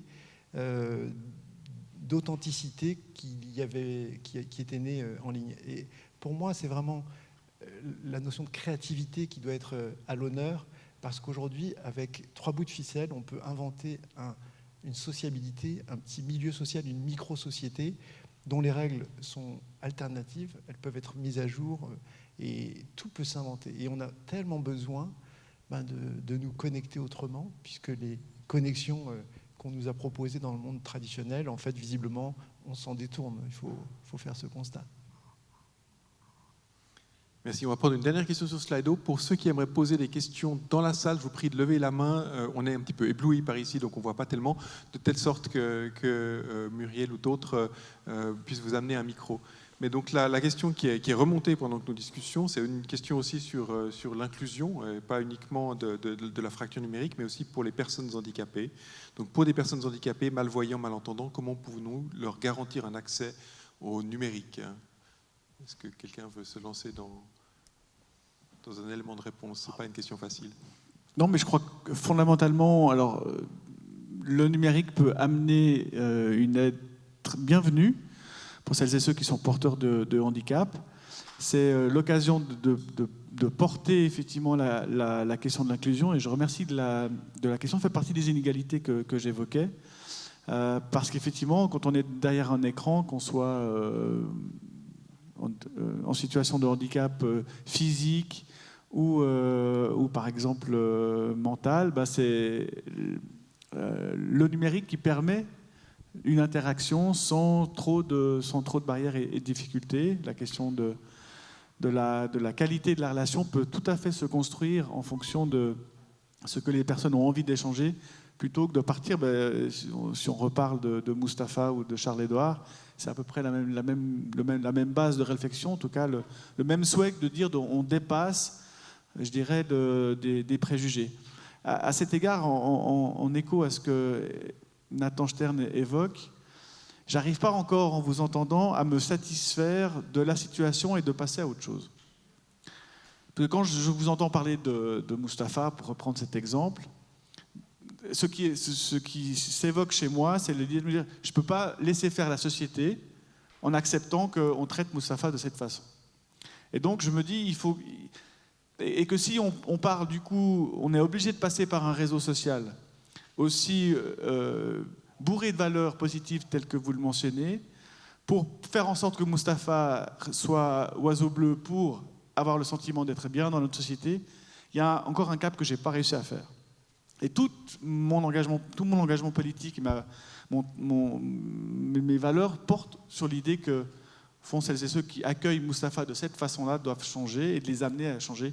C'est un peu un petit clin d'œil là-dessus pour répondre à ce que disait Nathan. Est-ce que vous voulez réagir?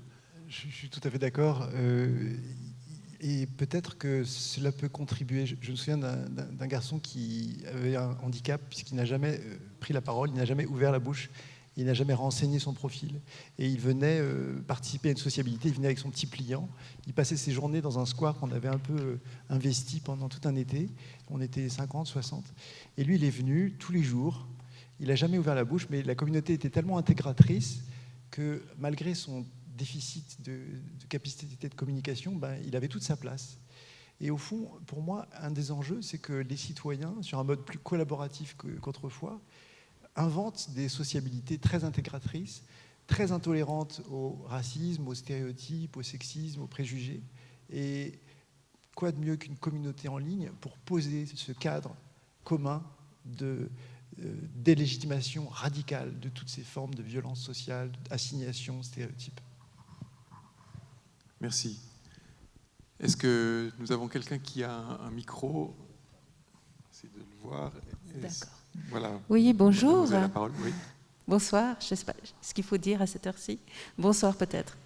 Merci déjà vraiment à toutes les intervenantes, les intervenants et aux personnes qui ont pris l'initiative de l'organisation de cette conférence. Je trouve que c'est vraiment très riche de pouvoir échanger sur ces questions-là.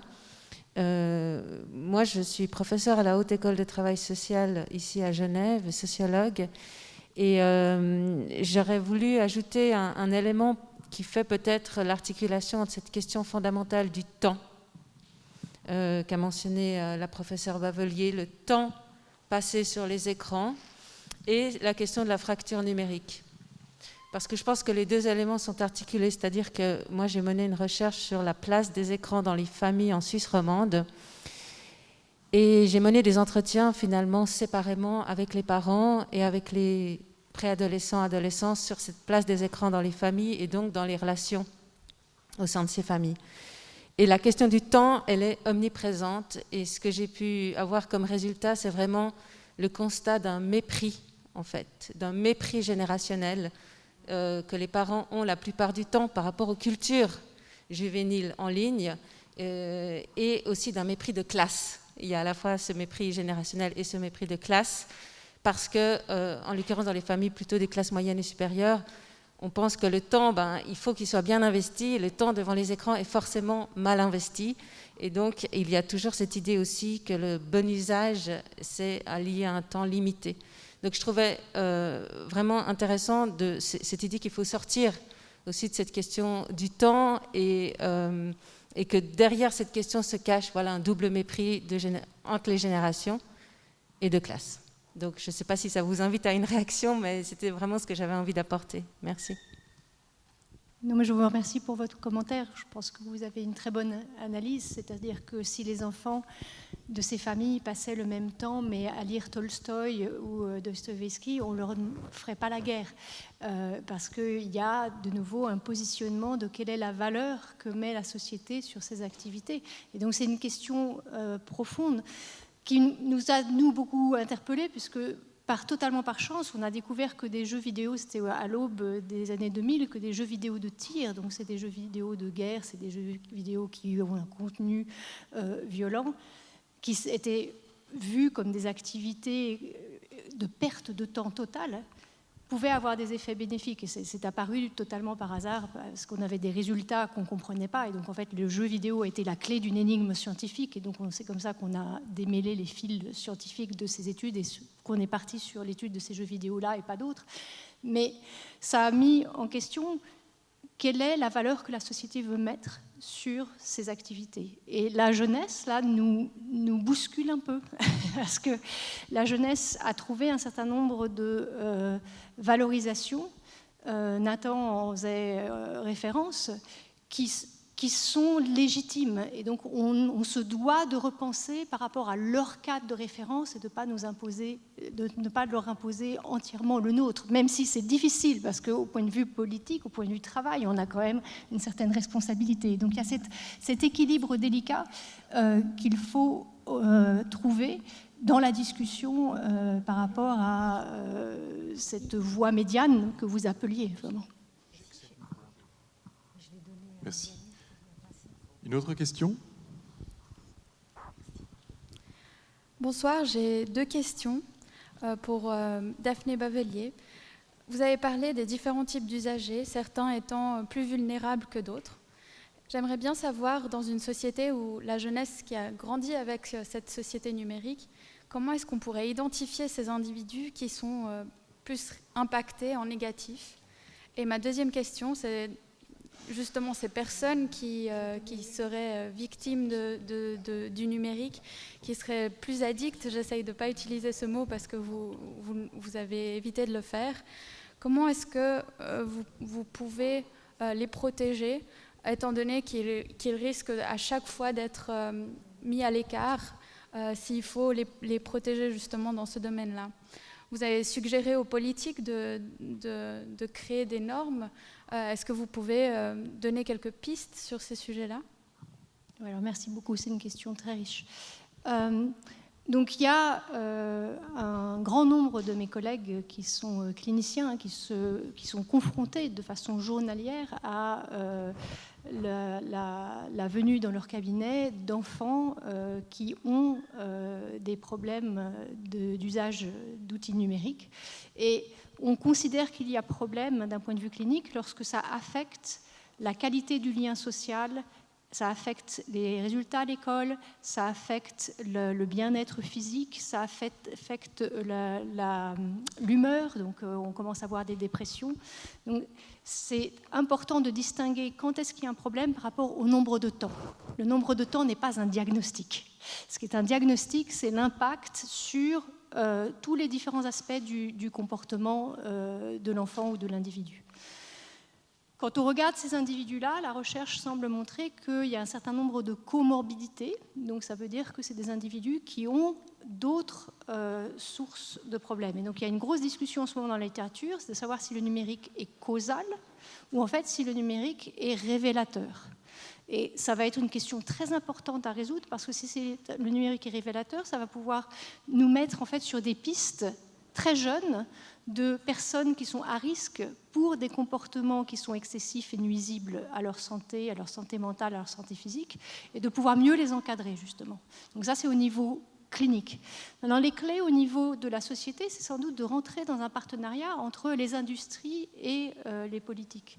Quand on parle avec Michael Rich, qui est en train de montrer un centre autour de ça, on parle de travailler avec l'industrie qui développe ces outils pour les informer dès le départ sur les conséquences d'un certain nombre de mécanismes qu'ils ont pu mettre dans la conception de l'outil en pensant que, bah oui, ça marche bien, j'en vends plus. Bah oui, mais vous en vendez plus, mais à un certain prix. Et donc, on va se priver de ce mécanisme-là et on va en utiliser d'autres. Donc, je peux vous donner l'exemple dans les jeux vidéo. Tous les jeux vidéo n'ont pas le même attrait. Si vous regardez parmi les jeux vidéo, il y a des jeux vidéo où on a moins de gens qui ont des problèmes de interactive media use que d'autres. Et si vous regardez, ça a à voir avec la mécanique du jeu, la manière dont le jeu, par exemple, va récompenser un certain nombre d'actions, mais aussi la manière dont le jeu constamment laisse une incertitude sur un gain à obtenir. Cette incertitude fait que les gens ont beaucoup de mal à s'arrêter. Les jeux de tir, par exemple, ce n'est pas du tout la formation qu'ils ont. Les jeux de tir, il y a des buts. Une fois que vous avez le but, ça s'arrête. Et donc, il y a des transitions nettes. Donc, on peut très bien mettre des jeux vidéo responsables où, par exemple, il y a un moment où le caractère que l'enfant manipule se fatigue et puis devient moins performant, on perd plus de points, il faut aller se laisser se reposer. C'est le contraire du Tamagotchi, où je ne sais pas si vous vous souvenez, parce que je ne peux pas vous voir, je ne sais pas quel âge vous avez, mais où il fallait aller nourrir son Tamagotchi tous les jours à telle heure, et donc c'était la terreur dans les familles, parce que c'était l'heure du dîner, mais non, les enfants partaient nourrir leur Tamagotchi. Mais on pourrait faire le contraire. Donc on a les outils, on a des moyens de devenir plus responsables vis-à-vis des utilisations des nouvelles technologies et de leur développement. Et donc ça, c'est vraiment une discussion qu'il faut amorcer, et en partenariat avec les industries, on pense que ce sera beaucoup plus prolifique que contre les industries. Et peut-être pour étendre cette discussion et peut-être avoir un avis politique et peut-être juridique, une question qui va dans ce sens, qui est un peu provocatrice, qui dit ou qui demande: doit-on laisser les grandes entreprises de la technologie, les GAFAM, modeler librement notre manière d'être ensemble? Alors c'est peut-être une extension de ce que vous dites à un niveau individuel. Est-ce que vous voulez peut-être vous prononcer sur cet enjeu-là, qui est un enjeu de régulation et peut-être aussi un enjeu juridique? La réponse est rapide pour moi, la réponse est non. Je ne suis pas favorable à ce que le GAFAM puisse modéliser, principalement parce que, il ne faut pas être naïf, les GAFAM ont une volonté économique. Alors tout ce qu'on vient d'évoquer depuis 1h30, c'est le sens et le rôle de la qualité du lien social. Quand on parle de Google ou de Facebook, par exemple, on n'est pas du tout dans une volonté cohérente de créer du lien social. On est dans le but de vendre, d'acheter, de faire de la pub et que ce soit rentable économiquement. Donc non, la question est juste, et le fait de la poser nous permet de se rappeler tous les jours qu'il y a peut-être d'autres moyens, et je pense que les exemples évoqués tout au long de la soirée, nous montre que c'est possible de faire différent, de proposer d'autres choses que ce qui nous est imposé. Est-ce peut-être un point de vue juridique ? Oui, je suis d'accord qu'un débat de société est nécessaire et aussi une transparence sur justement les mécanismes qu'a décrit Madame Bavelier. Donc, il y a la question comment mettre en œuvre des procédures juridiques qui permettent ce débat de société, qui permettent cette réflexivité aussi de l'industrie. Donc il me semble que la solution ne serait pas des interdictions ou des listes de critères dans les lois, mais plutôt des processus à mettre en œuvre où on fait participer la société civile et aussi les usagers dans le développement de telles technologies. Monsieur Stern ? Je voulais profiter de cette occasion. Je vois qu'il y a beaucoup de jeunes gens qui sont à l'orée de leur vie professionnelle. Aujourd'hui, on a un problème culturel, c'est que la quasi-totalité des outils qu'on utilise pour tisser des liens ou entretenir des liens sont conçus par des jeunes Californiens qui ont une culture qui n'est pas nécessairement toujours la nôtre. Si on prend Facebook, la notion de popularité était obsédante dans l'environnement social du jeune Mark Zuckerberg. Si on prend Tinder, c'est un groupe de gars qui se disent il faut qu'on trouve un moyen d'avoir un maximum de partenaires en un minimum de temps. Donc c'est ça l'intention sous-jacente. Donc il faut absolument que les jeunes Suisses, les jeunes Français, les jeunes Belges inventent un web social qui leur ressemble. Moi, quand ma mère m'a demandé copain sur Facebook, j'étais embarrassé et Facebook, quelque part, ne reconnaît pas tout un tas de choses qui sont très structurantes pour notre définition de ce que c'est vivre ensemble. Et la Suisse, qui a une vraie expertise démocratique inégalée, moi je l'attends. On a besoin en France que vous mettiez au point des outils de démocratie participative qui reflètent votre savoir-faire en matière de vivre ensemble. Vous avez 3 langues et vous réussissez, peut-être 4 même je crois, vous réussissez à vivre ensemble en traversant les siècles. Ça nous intéresse, mais il faut que ça se dépose dans des algorithmes, dans des infrastructures numériques qu'après vous pouvez passer à l'échelle et exporter. Donc c'est très important qu'on ne laisse pas des jeunes Californiens pleins de testostérone et de déterminer ce qu'on va faire de notre quotidien. C'est très important qu'on ait notre propre culture qui imprègne les outils qu'on utilise chaque jour. Donc sentez-vous libre d'investir Internet. C'est vraiment, il n'y a plus de barrière à l'entrée. N'importe lequel d'entre vous peut s'inventer entrepreneur du web. Il faut juste une vision. Et après, si cette vision est partagée, les gens sont indulgents et ils vous suivront. Merci pour cette injonction à agir local et à valoriser aussi ce qui fait notre société et de le transférer finalement dans nos modes de comportement numérique. Je pense que c'est un message très fort. On va prendre une dernière question. Notre organisateur me fait des signes désespérés comme quoi le temps passe à toute vitesse. Alors, je vois des mains qui se lèvent, notamment Madame ici. Bonjour, vous m'entendez? Oui, parfait. J'avais 2 questions à vous poser. En fait, je voulais demander si vous pensiez qu'on est une génération de test, du coup nous, et que notre rapport au numérique, il va poser les bases sociales de la normalisation du rapport au numérique. Et si oui, est-ce que vous pensez que la haine, par exemple, qui est due à l'anonymat et qu'on voit beaucoup sur les réseaux sociaux, elle sera mieux gérée à l'avenir par ces mêmes réseaux sociaux ou est-ce qu'elle sera gérée de manière différente, plus tempérée peut-être ou pas? Ça, c'est ma première question. Question difficile, qui veut s'y risquer? Monsieur Stern, vous êtes désigné. On m'assigne la question. Merci pour cette question. Moi, je crois que les dynamiques sociales à l'œuvre sont les reflets de nos évolutions. Si vous prenez le débat Trump-Biden, c'est pas numérique, c'était dans le monde physique, c'était un niveau d'attaque à la personne, de véhémence, d'arbitraire, de méchanceté. Voilà la première nation du monde sur le plan économique, politique, militaire qui nous donne un spectacle. Ça a des impacts sur ce que nous sommes, notre être au monde. Donc, à mon sens, le sujet, c'est vraiment de se dire comment on utilise le droit, comment on utilise la connaissance accrue qu'on a de notre cerveau pour échapper à ces déterminismes.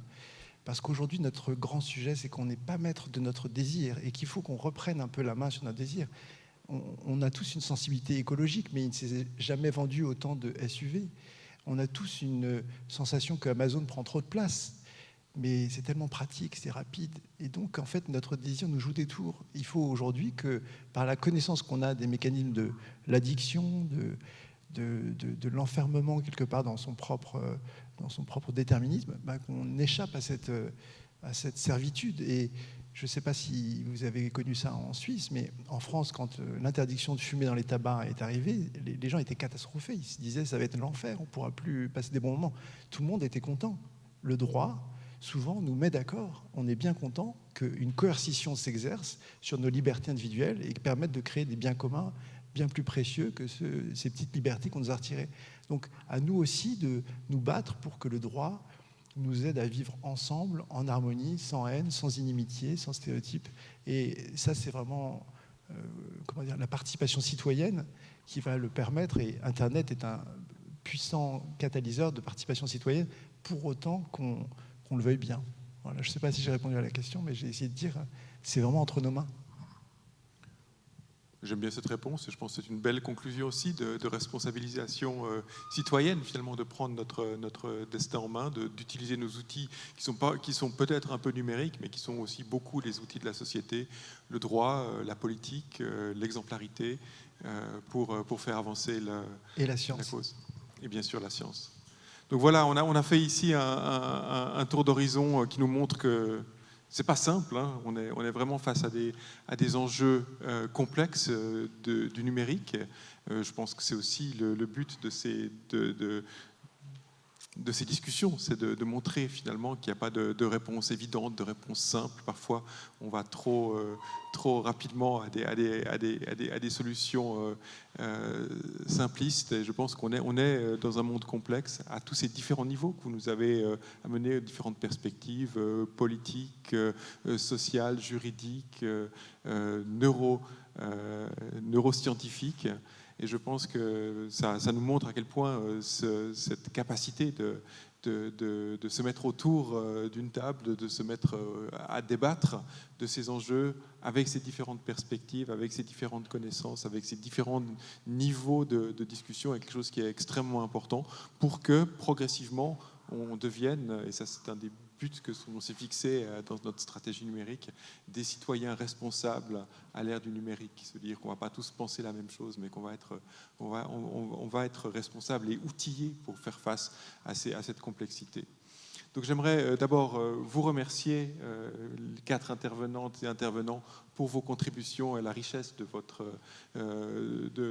vos propos, et j'aimerais qu'on vous applaudisse.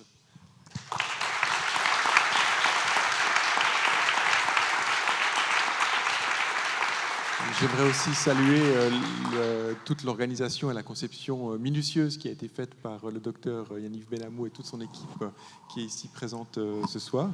Et puis vous dire que c'est pas fini, hein. On a encore trois de ces conférences qui nous attendent. J'aimerais juste les mentionner parce que vous verrez que les thèmes sont des thèmes complexes et importants aussi. Le numérique et l'environnement. Une conférence qui sera d'ailleurs en 2 langues, en anglais et en français. C'est le 21 octobre. Le 18 novembre, le contrôle de nos données. Quel est le rôle de Genève dans la gouvernance mondiale des données? Vous savez qu'on est ici dans un endroit intéressant pour cette gouvernance multilatérale de problèmes complexes. Et bien sûr, le contrôle des données est un problème véritablement complexe qui sera également bilingue. Et puis nous terminerons le 16 décembre par une discussion sur la désinformation et la démocratie. On aura d'ici là eu le temps de voir beaucoup de choses à la télévision sur ces enjeux-là. Donc voilà, ne manquez pas de continuer à participer à ces discussions, à ces débats. Et merci encore à vous toutes et à vous tous pour cette belle soirée de lancement de ce parler numérique. Et merci à vous toutes et à vous tous pour votre participation en présentiel et en ligne. Et à bientôt. Bonne soirée.